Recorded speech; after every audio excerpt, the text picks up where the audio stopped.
Saudações, está no ar o Saúde e Vida. Hoje vamos falar da endometriose. Bom, a endometriose é uma doença ginecológica crônica que afeta milhões de mulheres em todo o mundo. Estimativas da Organização Mundial da Saúde indicam que 1 a cada 10 mulheres em idade fértil no mundo sofrem com a endometriose.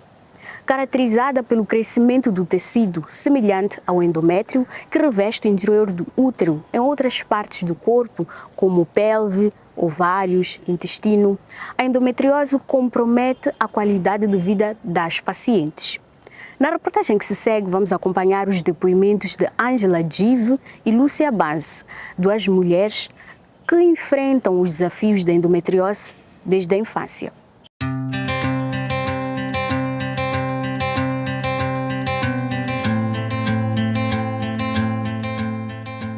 Eu começo a ter uma experiência com a dor a partir dos 6 anos de idade, em que era uma dor pélvica, era uma dor de barriga, que me fazia todas as vezes a recorrer às urgências hospitalares. Eu e a mamãe lembramos, porque ela muitas vezes é que conta para mim, que houve um tempo, neste período de 6 a 7 anos, em que ela seguiu todo o procedimento médico até que chegamos à sala de cirurgia, o último médico. No entanto, o último médico acabou dizendo para ela que o procedimento era muito invasivo para a minha idade e que eu devia só tomar a medicação e a medicação ia acalmar. Tudo começou quando eu tinha 12 anos. Em abril de 2011, se não estou em erro, começou com uma infecção urinária, que tive febres muito altas. Depois disso, comecei o tratamento e os primeiros sintomas começaram quando eu comecei a ver o período menstrual. Comecei a ver o período menstrual em dezembro de 2010 e em janeiro de 2011 eu comecei a sentir cólicas menstruais, mas eram umas cólicas muito fortes. E a primeira coisa que eu ouvi é que é normal ter cólicas. Meninas, quando vê período, sentem cólicas. Eu fiquei naquela de ok, também sou uma menina que está a ver período, é normal eu estar a sentir cólicas, mas as cólicas foram intensificando até ao nível que eu não podia sair da cama. Quando chegasse os dias do período menstrual, não saía da cama, tinha que encher uma garrafa com água quente para passar aqui na barriga, para ver se as cólicas diminuíam. E nisso comecei a ver período 2 vezes ao mês e no outro mês eu não via até que parei de ver período. Então, a partir dos 15 anos, eu notei que as dores, ao invés de só ser durante o período menstrual, elas vinham acontecendo 15 dias antes do período menstrual, que era durante o período fértil. Então, naquela altura eu sentia dores todos os dias até o período menstrual. E foram avançando, foi chegando até a fase das dores a serem todos os dias. Tive também hemorragias muito fortes, hemorragias essas que até me levavam aos desmaios. Quando começava o período menstrual, eu tinha hemorragia e acabava perdendo os sentidos, porque perdia muito, mas muito sangue mesmo. O meu diagnóstico ele veio em 2020, o diagnóstico de endometriose. No entanto, eu tinha o diagnóstico repetitivo de infecção urinária. Desde os 15 anos até os 20, eu sempre que fosse ao hospital, eu era diagnosticada infecção urinária. Eu lembro de muitas vezes até os médicos zangarem para mim, porque diziam que eu não estava a beber água como deve ser, eu não estava a me cuidar como devia ser, mas por mais que eu tratasse a infecção urinária, ela não parava. Tinha também o diagnóstico dos cálculos renais. E só em 2020 foi-se descobrir que, na verdade, é a endometriose que acabava provocando todas estas dores, todas estas doenças. Sempre eu tinha qualquer infecção que me causava corrimento, eu tratava, mas sempre voltavam as infecções. Fiz vários exames, fui a vários especialistas e todos os meus exames vinham negativos. Todos mesmo vinham negativos. Até que os médicos ficaram de mãos atadas, porque já não sabiam como proceder nesse caso. Comecei a tomar pílulas que era para melhorar as cólicas e tentar ver se eu ia ver o período menstrual. O período não apareceu, as pílulas reduziam as dores, cheguei a colocar o DIU. O DIU, por acaso, foi muito eficaz. Eu fiquei sem dores mesmo. Já não era aquilo de as dores reduzirem, era mesmo sem dor. Fiquei 3 meses sem dor, mas tive uma complicação, tive que retirar o DIU. Marcamos a laparoscopia e na laparoscopia foi quando descobriram que eu tinha endometriose e aderências. Isso foi em março de 2022. Então, foi quando eu tive o diagnóstico, 9 anos depois. Eu lembro de um episódio que realmente foi marcante para mim na faculdade, foi quando eu atrasei uma vez na sala do exame e, consequentemente, não consegui fazer o exame, então tive de repetir a cadeira. Eu comecei a ficar doente, estava na secundária, tanto que os médicos tiveram que passar-me um documento para eu não fazer a educação física. Eu faltava muito à escola, em um mês era normal eu só ir à escola uma semana, mas em dias alternados. Em 2020, depois do diagnóstico, eu entrei em uma fase depressiva porque era muito para mim, era uma questão de briga interior em relação a aceitar este diagnóstico. Depois da cirurgia, eu fui à consulta com o nutricionista, porque quando tens endometriose, a medicação não é suficiente, só a medicação não é suficiente. Tu tens que mudar o seu estilo de vida, tu tens que mudar a sua rotina, tens que mudar tudo. Então, eu saí da cirurgia, fui a nutricionista, que era para desenharmos um plano que fosse de acordo com a doença que eu tenho. Fui também a gastro, que era para poder melhorar os meus problemas intestinais.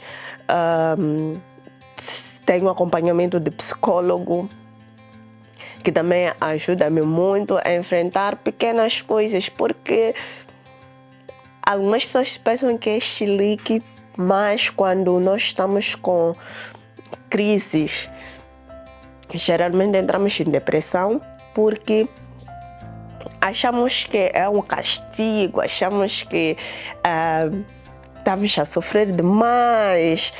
São tantas coisas na nossa cabeça, então o psicólogo ajuda muito mesmo a conviver com isso. Eu também faço a gestão com chás anti-inflamatórios e antioxidantes, que água quente em si só, ela alivia os órgãos. Então, toda vez que sinto dor, eu faço os meus chás de ervas, eu tenho um monte de ervas, então eu tenho feito essa gestão. Conseguem aliviar a dor no momento, conseguem me deixar mais calma, conseguem me deixar mais relaxada. E o autocuidado, toda vez que eu sentir que eu não estou bem e não dá para sair, eu não saio, eu fico em casa. Toda vez que eu sentir que esta situação vai alterar o meu humor e, consequentemente, vai me trazer dores, eu já não faço. Então, tenho seguido nesta perspectiva enquanto sigo esperando pela cirurgia. Eu, como tenho problemas também gastrointestinais, para além do glúten, que é altamente inflamatório, a lactose, eu não consumo alimentos que provocam gases, que não feijão, o repolho, a couve, o alho.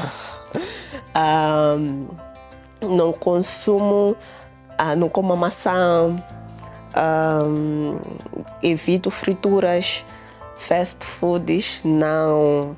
Então, tudo que tem glúten, como pão, massa, bolo, alimentos do dia a dia, a maioria eu não consumo. Então, para mim, o viável é consumir mais os alimentos da terra, com muito mandioca, batata doce.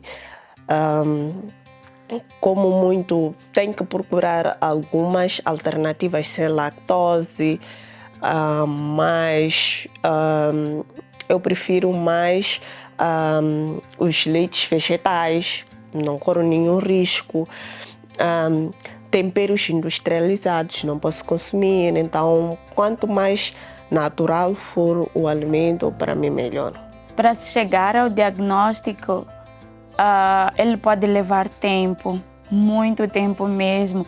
Existe uma estimativa que se diz que o diagnóstico da endometriose chega de 7 a 10 anos. No entanto, as mulheres não podem desistir, seja de um tratamento, seja por via pública, atendimento por via pública, ou seja, por uma via mais especializada, que as mulheres não desistam, que elas não estão sozinhas, que sentir dor não é normal e que todas as vezes que sentirem que algo não está bem com seu corpo, é muito melhor que elas procurem uma ajuda médica e que fiquem bem, cuidem de si e que, acima de tudo, interiorizem tudo que elas são, tudo que elas possam fazer, independentemente das outras pessoas ou do que as outras pessoas podem falar para elas. Então, coloquem-se em prioridade e sigam cuidando de vocês e dos vossos corpos. O diagnóstico não é o fim, é o recomeço, porque a partir daí tu vais viver de acordo com a doença e vais conseguir conviver com ela. Então não tenha medo do diagnóstico, não penses que é o fim do mundo e tente ao máximo mudar a sua rotina. A sua rotina é a chave para tu melhorares, não os comprimidos.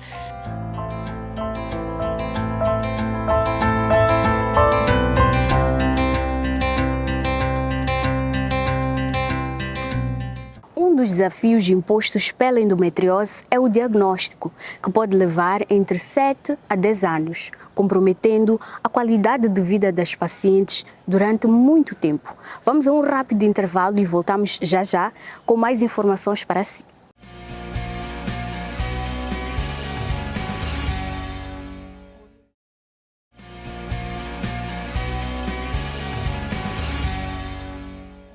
Bem-vindo de volta ao programa Saúde e Vida. Para você que só agora ligou o seu receptor, hoje estamos a falar da endometriose. Bom, os sintomas da endometriose podem ser facilmente confundidos com outras condições ginecológicas, o que dificulta o diagnóstico.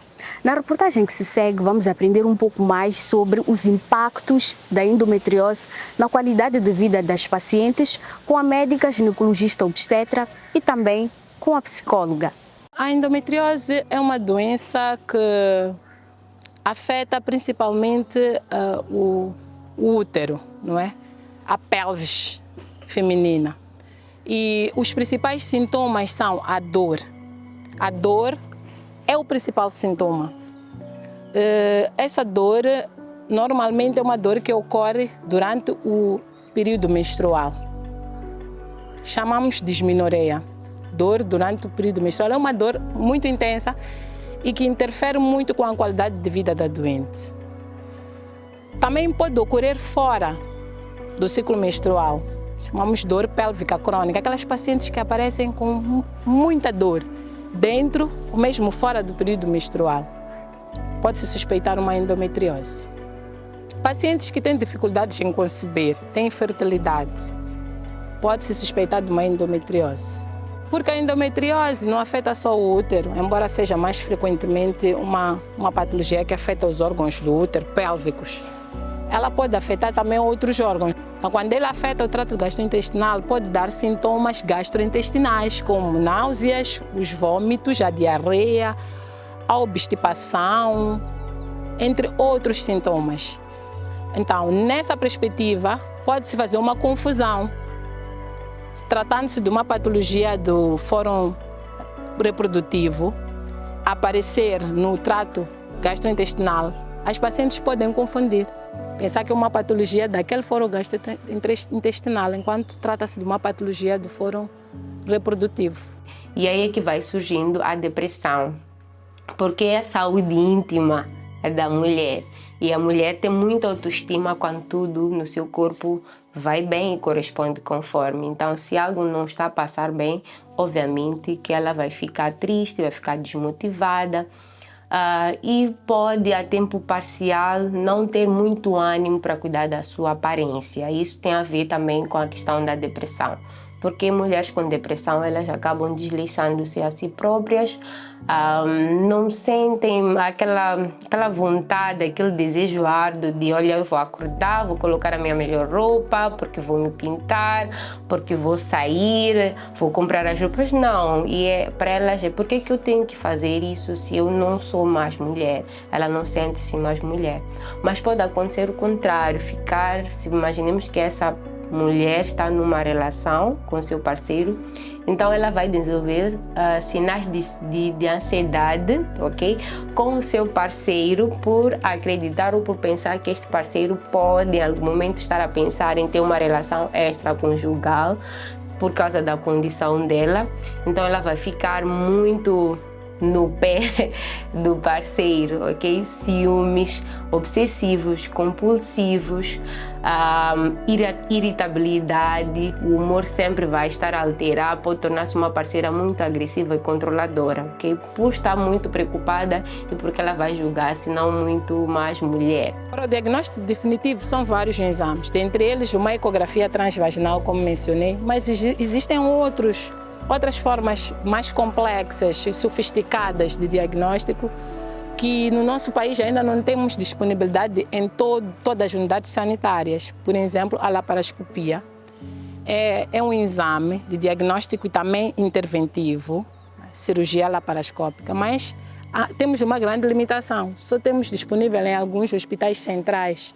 Por exemplo, no Hospital Central de Maputo nós temos disponível, acho que na Nampula também temos disponível. Mas nos hospitais gerais nós não temos, então é um meio de diagnóstico escasso. Esse diagnóstico, o médico primeiro deve ter a sensibilidade de passar informação de uma forma que não impacte drasticamente, preparar os dois e dar toda a informação possível dessa doença. O que vai acontecer durante esse processo todo. Quantos exames, por exemplo, essa mulher deve estar. Então, essa informação não deve ser passada só para a mulher, deve ser passada junto com o marido, que é para ele também perceber com perfeição por que a mulher tem que fazer todo esse tratamento, o que vai acontecer. É uma doença que ela tem muita influência hormonal, então tratamos com hormonas para diminuir a quantidade de hormonas da paciente, tratamos com analgésicos. Fazemos também o aconselhamento psicológico, não é? Essas pacientes têm que ser sempre encaminhadas ao psicólogo por forma a dar um suporte psicológico, porque essas pacientes, por causa da dor, por causa da infertilidade, elas podem desenvolver depressão. Não ignoremos os sinais, ok? Porque às vezes nós estamos numa situação de cólicas, né? E achamos que é uma coisa normal, ou porque já nos venderam informação de que, olha, é normal ter cólicas, é normal desmaiar quando a gente se vê no ciclo menstrual, mas temos que ver até que ponto essas dores são normais, até que ponto esses desmaios não são, até que ponto o nosso sangramento, e é importante olhar o sangramento, não é? Porque o sangramento do ciclo menstrual é diferente do sangramento da endometriose ou de miomas, por exemplo, ok? Porque nós estamos a dizer que é um sangue que sai de forma espontânea, então ele não está tão, por exemplo, carregado, não tem aqueles nódulos, então temos sempre que prestar atenção a esses sinais físicos. Existem alguns fatores de risco que podem predispor para a ocorrência da endometriose. Por exemplo, aquelas mulheres que têm a primeira gravidez depois dos 35 anos. Aquelas mulheres nulíparas que não têm filhos, fator de risco para a endometriose. Aquelas mulheres, a história familiar, por exemplo, está descrito que mães e irmãs têm um fator de risco acrescido para a ocorrência da endometriose. Esse é um fator genético. Aquelas mulheres que têm ciclos menstruais curtos e têm um fluxo menstrual intenso, abundante, essas têm um fator de risco para a endometriose. Aquelas mulheres que têm anomalias genéticas, congênitas do sistema reprodutivo, pode ser anomalias no útero ou mesmo no colo do útero. Essas pacientes estão propensas a desenvolver a endometriose. Embora não haja cura para a endometriose, o tratamento adequado pode aliviar os sintomas e ajudar a melhorar a qualidade de vida. Na reportagem que se segue, vamos aprender mais sobre o papel da alimentação no controlo dos sintomas da endometriose. Pacientes vivendo com endometriose devem evitar certos alimentos que vão cursar com a evolução da doença ou dos sintomas da doença. Então, a alimentação rica em açúcares não vai ajudar a paciente a melhorar o seu estado. Vai somente prejudicar, porque estará a aumentar a progressão da doença, não é? Também, alimentos à base de trigo. Todos os alimentos à base de trigo devem ser evitados ou retirados da dieta, dependendo do estágio da doença. Bebidas ou leite, o leite também é um alto alimento inflamatório, né? Deve evitar-se. Leite e derivados, refere-se ao próprio leite, o queijo, a manteiga, então deve evitar o consumo destes alimentos na sua dieta. Deve ainda consumir-se com regularidade a água, que vai ajudar no processo do metabolismo e absorção desses nutrientes que estão a ser consumidos na dieta. Um dos chás que deve ser consumido em jejum, muito bom, que é um anti-inflamatório, é o chá do gengibre. Pequena porção deste tamanho do gengibre. O ideal é deixar ou consumir ele com a casca, em vez de descascar. Pode-se raspar, não é? O gengibre, assim como pode-se fazer picado. Esta quantidade vou adicionar aqui nesta chávena, não é? E depois pegar aquela quantidade de água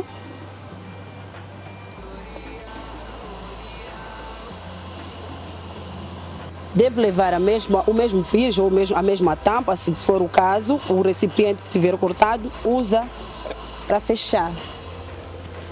Isto é em casos de alguém que não colocou logo no lume, né? Ao lume, na panela, quando estiver a ferver. Então deixa em repouso por uns 5 minutos para incorporar. Depois da incorporação, depois de passarem uns 5 minutos, vai mexer para continuar a incorporar.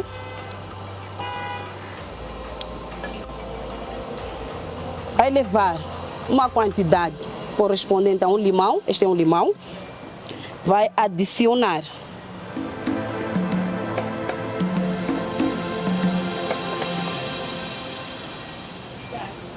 Deixa incorporar e está pronto para o consumo. Existem ainda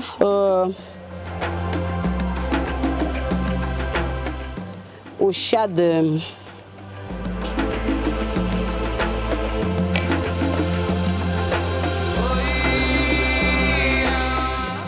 açafrão. Vai adicionar o açafrão e depois temos aqui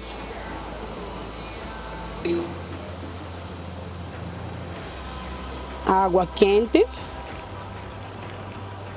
Pode adicionar, querendo, um limão também.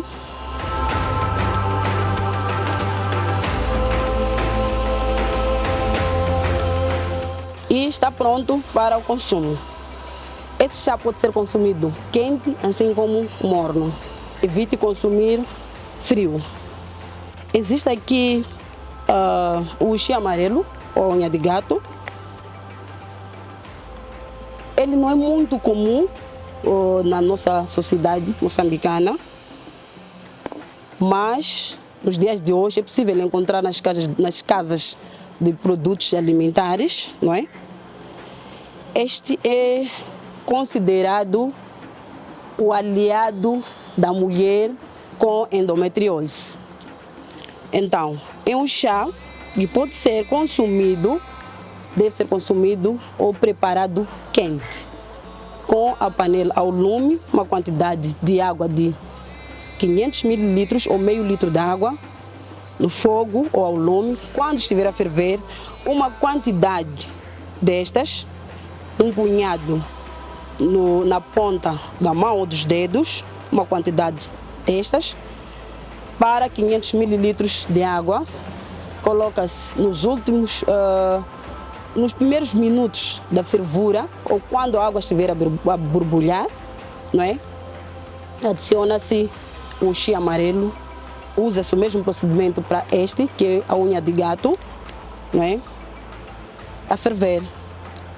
Sempre o processo de fervura deve ser no intervalo de 3 a 5 minutos, não mais do que isso, porque o maior tempo de cozidura de alguns alimentos ou alguns chás perdem as propriedades. Então aqui quer-se conservar a propriedade do alimento ou do nutriente. Alguns chás verdes podem ser consumidos.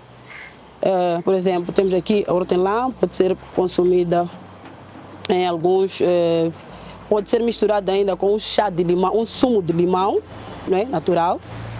Pode ainda fazer-se o mesmo procedimento que foi usado o chá do açafrão, adicionar as folhas, a chávena. Se é para casos mais suaves, para pacientes, por exemplo, que tenham algum problema gástrico, não podem usar o chá de açafrão, assim como o chá do gengibre, podem usar o chá de açafrão, o chá verde.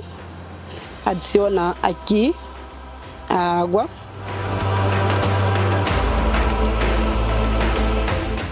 Faz o mesmo procedimento de infusão para a incorporação. Preciso deixar 3 a 5 minutos para incorporar.